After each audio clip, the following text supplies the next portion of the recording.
আপোনাৰ কি গ'ল মোৰ ঘৰ গ'ল আপোনাৰ কি গ'ল আপোনাৰ কিবা হানি হ'ল জানো বাৰিষা অহা মানে অসমত বানপানীৰ সমস্যা আকৌ উদ্ভাৱন হোৱা কাৰণ এই বানপানীৰ সমস্যাটো আজিৰ নহয় যুগ যুগ ধৰি এটো সমস্যাই হৈ আছে আমি যদি চাওঁ মাজুলীত হসাকে এটা দুখ লগা পৰিস্থিতি বৰ্তমান কাৰণ কেবাটাও মাথাউৰি ছিঙি মানুহবিলাক দিখহাৰা হৈ গৈছে ঘৰ বাৰী নাইকিয়া হৈ গৈছে কোত জাম কি কৰিব তেওঁলোকৰ অৱস্থা নাইকিয়া হৈ গৈছে কিন্তু তেনেস্থলত কিছুমান মানুহ যায় বিশেষকৈ মন্ত্ৰী বিধায়কে সেইকাৰণে কিছুমান ৰুখৰ বলি হ'বলগীয়া হৈছে কাৰণ ভাল ইঞ্জিনিয়াৰক যদি নিদিয়ে বা ভাল মানুহক যদি মাথাউৰি বনাবলৈ নিদিয়ে গতিকে মাথাউৰিটো কেনেকৈ দিন যাব হসাকে কিছুমান বহুত দুখ লগা পৰিস্থিতি আপোনালোকে এই ভিডিঅ'ত চাবলৈ পাব তদুপৰি আপোনালোকে আৰু কিছুমান ভিডিঅ' মই দেখুৱাম যিবিলাক মন্ত্ৰী বিধায়কে মানুহৰ ক্ষোভৰ বলি হ'বলগীয়া হৈছে আৰু কাৰণ মানুহৰ এটো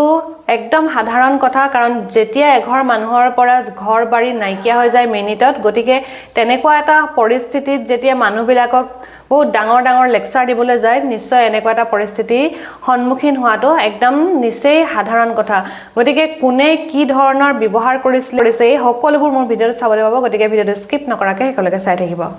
আপোনাৰ কি গ'ল মোৰ ঘৰ গ'ল আপোনাৰ কি গ'ল আপোনাৰ কিবা হানি হ'ল জানো আপোনাৰ কি হানি হ'ল আমাৰ ঘৰ জীৱন কি হানি হ'ল আপোনালোকৰ পৰা 10 লাখ টকা দিলেও মোৰ ঘৰ পাৰিব নেকি তিনি 4 লাখ টকা সেইকাৰণে ছিঙিলে আমাৰ কথা ক'ব হ'ব আপোনাৰ কথা কাৰণে ছিঙি দিলে আপুনি সেইকাৰণে ছিঙি দিলে নেকি সেইকাৰণে ছিঙি দিলে আপোনাৰ কি গ'ল মোৰ ঘৰ গ'ল আপোনাৰ কি গ'ল আপোনাৰ কিবা হানি হ'ল জানো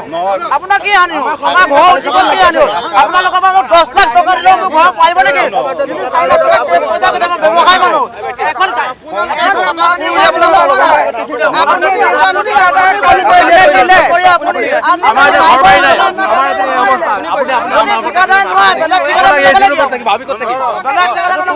আপোনাৰ এচি ৰুমত সোমাই থাকিলে আমাক কথা বুলি কওক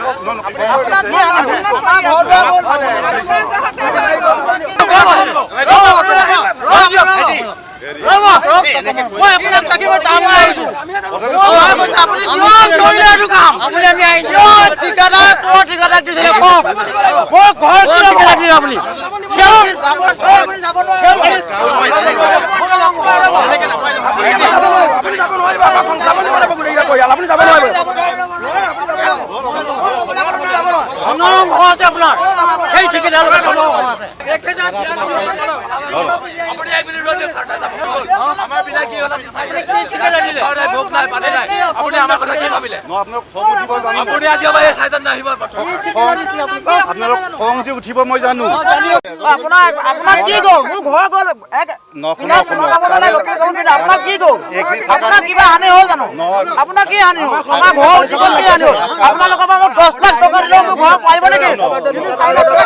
সেইকাৰণে ছিঙিলে আমাৰ কথা ক'ব হ'ব আপোনাৰ কথা কাৰণে ছিঙি দিলে